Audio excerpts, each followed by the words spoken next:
Welcome to the Sky Commander Flight Brief. It's your mission-ready podcast for drone pilot training and aerial insights across Canada. From Transport Canada rules to real-world drone ops, we break it down, take you higher, and help you earn your wings. Because here at skycommander.ca, we don't just fly. It hints there's more to it. It's a masterclass, a deeper level, maybe a philosophy or a community focus, perhaps. It's definitely intriguing, sets them apart from just, a basic tips show. Skycommander.ca is the obvious next step. Precisely. If you're thinking about flying a drone in Canada, boom, this content is aimed right at you. Powered by skycommander.ca. The elite podcast for Canada's drone pilot. Okay, let's get started. So imagine you're launching your drone, you're all set, maybe getting some amazing shots, or just doing a routine inspection. Now, think about this. Even if it looks like wide open space, maybe kind of rural, near a little airstrip you barely noticed, or, even a hospital helipad, that airspace right above you, it might have these invisible rules. Controlled airspace, sometimes starting right from the ground up. Kind of surprising, isn't it? It really is. And look, for anyone in Canada flying drones, maybe you're a pro photographer inspecting infrastructure or, just love the tech understanding these rules for controlled airspace, it's not just a good idea. It's absolutely key. Right. Think of it like this. Knowing these rules, that's how you operate safely, responsibly in the skies we all share. It's more than just dodging fines. It's really about safety, aviation safety. Exactly. And that is precisely what we are digging into today. We've combed through the official regs, the CARS, Part 9X specifically, which is all about RPAS, drones. Plus, we've looked at insights from advanced pilot training, even some of those tricky exam questions that really test what you know. So, our mission today, it's to pull out the absolute must-know info you need to get your head around flying drones in controlled airspace, and crucially, how to comply. We want clarity, not confusion, giving you that vital knowledge to fly smart and fly safe. Okay, let's get into it. Right, let's start with the absolute foundation rule here. It's in CRRM 901.on. Basically, it says, no pilot shall operate a remotely piloted aircraft in controlled airspace unless the operation is authorized by the minister, period. Okay, so putting that in plain English, it means you always need permission, like a green light from Transport Canada. Always. And these days, that pretty much means using the NAV drone system, yeah. Almost always, yes. That's the main tool. And listen, it doesn't matter if you're thinking, it's just a super quick flight, Like a 5-minute inspection? Or just hovering low? Doesn't matter. 5 minutes, 5 feet off the ground. If it's controlled airspace, you absolutely need that authorization before you fly. Right. So that whole idea of, I'll just fly low, it'll be fine, that just doesn't work here. Not at all. That's a dangerous myth. Yeah. And CR 901.71 adds another layer. Once you get that permission, you're locked into the specifics. Meaning the altitude limits they give you, the exact times you're allowed to fly, the specific geographical box they approved. You step outside any of that, even slightly, you're in violation. You're in violation. Yeah. Simple as that. Okay, so permission is absolutely critical. Right. But it's not like just anyone with any drone can just ask and get it, is it? There are some steps before that. Absolutely right. You need the right credentials first. CR 901.02 makes it crystal clear. Only pilots holding a pilot certificate advanced operations can fly in controlled airspace. So if you just have the basic certificate, then you're restricted to uncontrolled airspace. Class G, essentially. Think of basic like your learner's permit, the advanced certificate. That's your full license for navigating the trickier controlled parts of the sky. Right. It shows you got a higher level of knowledge, more training. Got it. Advanced certificate is your entry ticket. Authorization is mandatory. Now, when we think controlled airspace, I bet most people picture like the busy skies right around Pearson or Vancouver International. Yeah, the big ones. But it sounds like it's, a bigger deal than just that. Oh, much bigger. And this trips a lot of people up, honestly. Controlled airspace. And yeah, we're mostly talking Class C, D, and E. For drones, it can literally start right at the surface, 0 feet above ground level, or AGL. 0 feet, wow. Especially near airports, yeah. Even smaller regional ones that don't have a tower. And heliports, too. So that field you mentioned earlier, yeah, the one that looks totally remote, you could easily have controlled airspace starting right at your feet. Okay, that really shatters that fly low, stay clear idea. Completely. So how on earth do you figure out what kind of airspace you're actually in and, where those invisible lines start and stop? Okay, this is where being a responsible pilot really comes in. Yeah. You can't just guess. based on what it looks like. You have to consult the official sources, Well, like VFR navigation charts, VNCs, those are the pilot maps, the Designated Airspace Handbook, or DAH, and even the NAV drone tool itself provides airspace information. These show you the different classes C, D, E, and exactly where they begin and end, horizontally and vertically. okay. And here's a kicker. Boy. You can have an airport with no control tower that's still sitting smack dab in the middle of controlled airspace managed by someone else nearby. Wow. Okay. Didn't see that coming. So, right, you've checked your charts, maybe the DAH, you see you're in controlled airspace, you've got your advanced certificate. Now the big step, getting that actual permission. That's NAV drone time. That's NAV drone time, yes. Yeah. But, and this is really important, getting approval isn't always instantaneous, and it's definitely not guaranteed. Sometimes, for lower risk flights, yeah, you might get an automated approval pretty quick. But often, especially if you're looking at Class C airspace near busy airports, your request needs a human review. Air traffic control needs to look at it. That takes time. It can, often 24 to 48 hours, sometimes more depending on complexity. So the absolute bottom line here is, You must wait until you see approved in NAV drone, period, before you even think about spinning up the props. Pending or submitted means absolutely nothing in terms of permission to fly. right, wait for the green light. Exactly. And remember, NAV drone is run by Transport Canada and the National Research Council. It's the system for getting authorization. It's generally not like you're having a live chat with the air traffic controller on duty. Unless? Unless, in some specific Class C or D situations, the approval actually comes with instructions to contact ATC directly through other means, like a phone number or frequency. But that's a specific instruction, not the default. Okay, got it. So NAV drone says approved. Yeah. You're good to go. Or are there still other hoops? Like what about the drone itself? Ah, yes. Another critical piece, CR 901.69. Your specific drone model has to be on Transport Canada's approved list for advanced operations. Meaning the manufacturer has declared it meets certain safety standards. Precisely. They've submitted a safety assurance declaration. So don't just assume that your expensive, top-of-the-line drone is automatically good for controlled airspace. You physically need to go to the Transport Canada website and check that list. So you could have a really capable drone, but if it's not on that specific list. It's a no-go for advanced ops, including flights in controlled airspace. Imagine if it didn't have reliable command and control links or lacked certain safety features. That's the kind of risk this rule is trying to head off. Makes sense. Now, it's easy to get tunnel vision on controlled airspace, but what about Class G? You know, uncontrolled airspace? Are you just like free to roam? Definitely not. That's another common misconception, maybe even an exam trap. Even out in Class G, the basic rules in the car are still absolutely applying. So still need to keep it in sight. Yep. Visual line of sight VLOS always. Still got to stay below 400 feet above ground level. Still need to avoid flying near aerodromes unless you follow specific procedures. And you definitely still need to check for NOTAM's notices to airmen. Okay, so uncontrolled doesn't mean unregulated. Not by a long shot. Good clarification. What about emergencies? Let's say there's a search and rescue, or maybe a wildfire situation. Do the controlled airspace rules just get paused? Generally, no, they don't. TP 15263, the guide for pilots, points this out.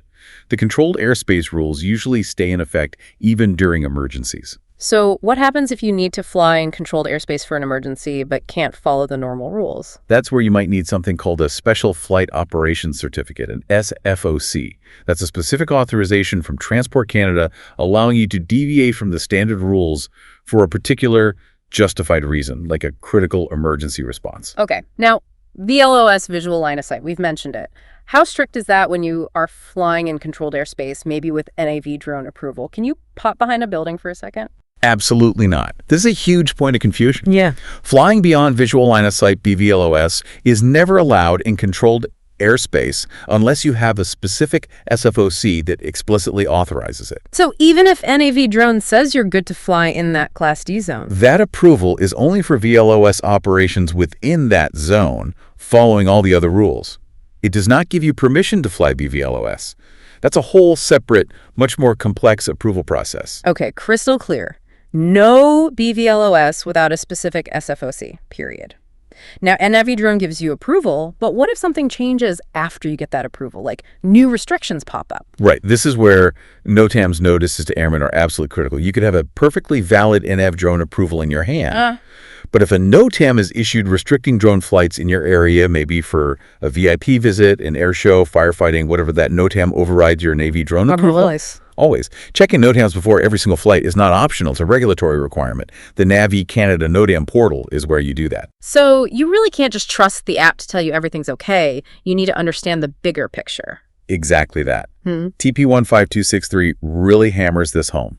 As an advanced RPAS pilot, you're expected to be able to actually read and understand those VNC charts, grasp how airspace is structured, and cross-reference everything with NOTAMs and the DAH. So relying only on a NAV drone without actually knowing what the airspace classifications mean or checking NOTAMs, that's not enough? It's not enough, and frankly, it's not compliant. That underlying knowledge is crucial for safety. Okay, so let's say you've done your homework. Charts checked, NOTAMs clear, NAV drone approval secured. You launch. But that approval isn't just a general permission slip for the whole area. No, definitely not. It's very specific. NAV drone authorizations come with tight boundaries, a time window, a geographical area usually defined by GPS coordinates, and a maximum altitude. And if you go outside those? Then you're violating CIR 901.71. Simple as that. Let's say your approval ends at 11:30 a.m. sharp. Maybe you're getting great shots. The team says, can we go another 10 minutes? The answer has to be no. Unless you've gone back into NAV drone, requested an extension, and received a new approval for that extra time, the answer is absolutely no. You land by 11:30. Strict adherence. Got it. Now, we've focused heavily on Part 9 of the CARS, the drone-specific part. Are there other bits of the regulations pilots need to keep in mind? Yes, good question. Part 6 of the CARS, which covers general operating and flight rules mainly for manned aircraft, also has sections that apply to all aircraft, including drones. Yes. Like what, for example? Things like the prohibition against reckless or negligent operation, rules about operating near aerodromes, regulations concerning visibility minimums and flying in certain weather conditions. These can definitely apply, and you might even see questions about them on the advanced exam. Okay. And with all these rules, approvals, systems, at the end of the day, who's actually holding the bag? Who's responsible for the safe flight? It always comes back to the pilot in command. CR 901.27 leaves no doubt. You, the pilot, are ultimately responsible for the safe operation of that drone. Even with NAV drone approval? Even if ATC knows you're there? Even if you have spotters? Even with all of that, those are tools and procedures, but the final responsibility for every decision, every action, rests with the pilot operating the controls. So getting that permission, that NAV drone approval, it sounds less like an automatic right and more like a conditional privilege. That's a really good way to put it. NAV Canada or Transport Canada can absolutely deny your request or even revoke an existing authorization. Why might they do that? All sorts of reasons. Maybe there's other air traffic, manned or unmanned. Maybe there's a temporary flight restriction for a VIP movement. Maybe the airspace is just too congested at that moment. Just meeting the basic requirements doesn't guarantee you'll get the thumbs up every time. Okay, so let's say you do get the thumbs up. You're heading out to fly. What paperwork or digital proof do you absolutely need to have with you? Okay, minimum requirements. You need proof of your NAV drone flight authorization for that specific flight. You need the drone's registration certificate. And you need your pilot certificate advanced operations. Best way to keep those. Having digital copies easily accessible on your phone or tablet is smart.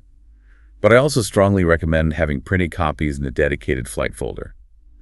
You know, tech can fail, batteries die, and if you get ramp checked, having paper backups is just good practice. Good advice. We've covered a ton of rules. Let's talk consequences.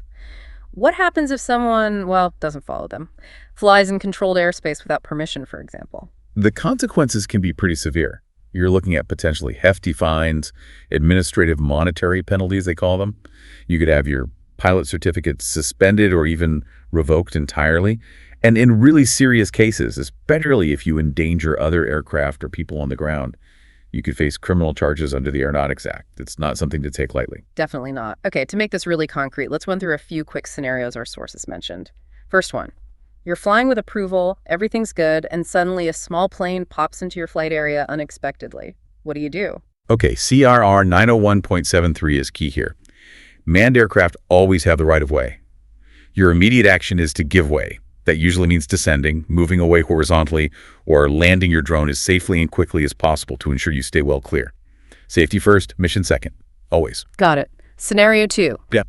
You're flying, maybe it's a bit gusty, and a sudden gust pushes your drone momentarily just above your cleared altitude limit in the NAV drone approval. Uh-oh. Well, technically, yes, it's a violation, even if brief and unintentional. The regs demand strict adherence. What you need to do is immediately correct back to your authorized altitude, then importantly, document it, note it in your flight log, review your drone's telemetry data later, assess if safety was compromised, and learn from it. Maybe you need higher margins in gusty conditions next time. Do you need to report that? It depends. If it was minor, momentary, and quickly corrected with no safety impact, probably just documenting it is sufficient. But if it was a significant deviation or happened in a critical area, self-reporting to Transport Canada might be advisable or even required depending on the specifics. Best practice is to understand the reporting requirements. Okay. Last scenario. You get your NAV drone approval for tomorrow morning. Looks good.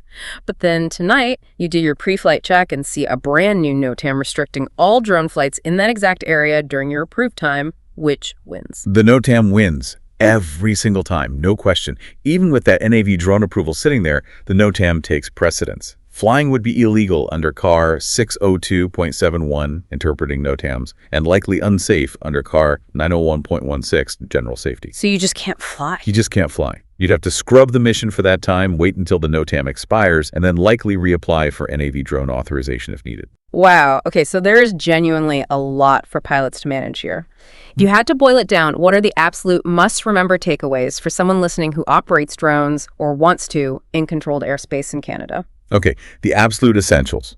Number one, you always need specific authorization, usually via NAV drone, for controlled airspace. No ifs, ands, or buts. Right. Number two, you must hold an Advanced RPAS pilot certificate.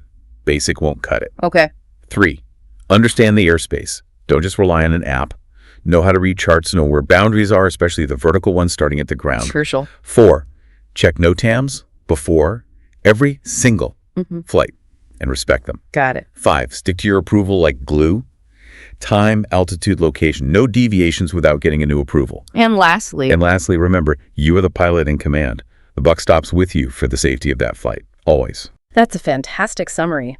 You know, thinking about all this and just how many more drones are taking to the skies, it really makes you wonder, doesn't it? How are these rules, especially for controlled airspace, going to need to change or adapt in the coming years? You know, to keep up with the technology while still keeping everyone safe up there. That's the million-dollar question, isn't it?